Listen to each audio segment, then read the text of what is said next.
okay အဲ့တော့ကက်ကမဲရှာဝက်တယောက်မဲရှာဝက်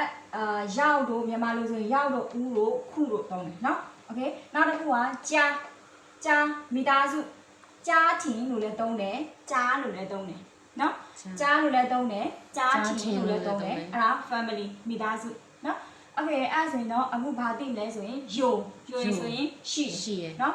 တက်ကရက်ဝါတက်ဆိုရင်မိုင်ကက်ကနောက်ကထည့်ရမယ် unit measure word နော်ကြားထင်ကမိသားစု family okay အဲ့တော့ပြင်နောက်တစ်ခုကလျံမှတ်ထားပြီလဲရီအန်လျံနော်လျံကလူဦးရေရေအတွက်တွေမှာလူဦးရေရေအတွက်တွေမှာ e ကရန် r ကရန်လို့မသုံးဘူးလျံကရန်လို့ပဲသုံးတယ်လျံနှစ်ဦးဆိုရင်လျံကရန် okay နောက်တစ်လုံးထည့်မယ် run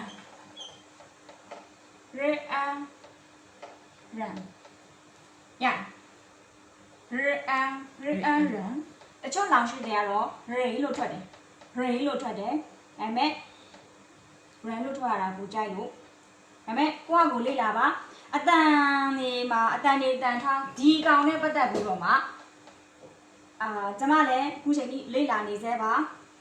TikTok တွေ YouTube တွေအပြင်မှာလည်းသင်တန်းတွေလည်းတက်တယ်ဆိုတော့အကုန်လုံး TikTok မှာတော်တော်များများကိုတရုတ်စာနဲ့ share လုပ်ပေးထားတဲ့လူအကောင့်တွေအများကြီးကို follow လုပ်ထားတယ်အဲ့ခါကျတော့အကုန်လုံးတဦးတယောက်တည်းရဲ့ဟိုဟာနဲ့မရပါဘူးအများကြီးလေ့လာပါလေ့လာတဲ့ခါကျမှသိလာနိုင်မယ်ဇာတ်ကားတွေလည်းကြည့်လို့ရတယ်နော်ဇာတ်ကားတွေလည်းကြည့်လို့ရတယ်အခုဆိုရင် TikTok တို့ YouTube တို့အများကြီးခေတ်စားနေတာအဲ့မှာအများကြီးပဲတင်တဲ့လောင်ရှိတွေအများကြီးရှိပါတယ်ကိုယ်တိုင်နဲ့လေ့လာကြည့်ပါနော် okay rain တချို့လောင်ရှိတွေကတော့ rain လို့သုံးတယ်he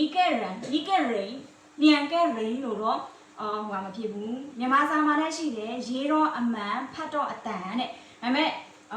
တကယ်တရုတ်တွေကတော့သူတို့ရှာတွေကတော့ဟိုဖြစ်တယ်လို့လားမသိဘူးဒါပေမဲ့နားမှာကြတာတရုတ်တွေနဲ့ပြောရင်တော့ ikaran လျံက ran sankaran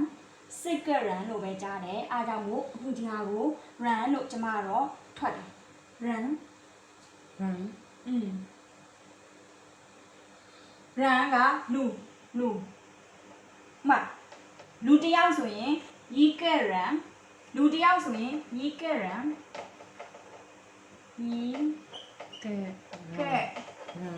run လူတယောက်ဆိုရင် ikaran